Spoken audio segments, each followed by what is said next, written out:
I'm Peter Van Sant, and on the next 48 Hours Mystery, we take you into the world of fitness and bodybuilding for an intriguing murder case. Now, you're probably wondering, why aren't I talking to you from a gym instead of a morgue? Well, I'll get to that in a minute.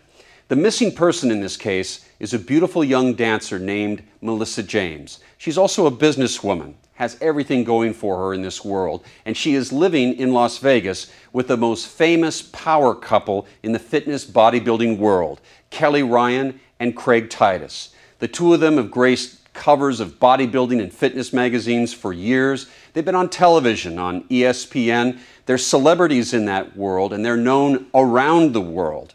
Well, in November of 2005, a car is found burning in the desert outside of Vegas.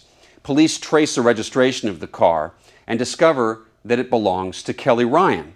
Well, there was something discovered inside the trunk of that car, which gets us back to this morgue, an absolutely charred body. The body is taken to the morgue and it's kept there for weeks before it is positively identified.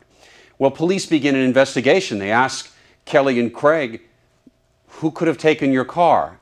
They say Melissa James, the woman who lived with them, stole their car as part of a plot to change her identity. It's a fascinating backstory, which you'll see in the course of this hour. What unfolds turns into a cross-country chase.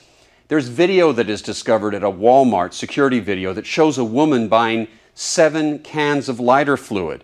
Well, who is that woman? And is this an open and shut case? No. It builds to a real courtroom drama, and it is a very special 48 hours that I hope you will watch.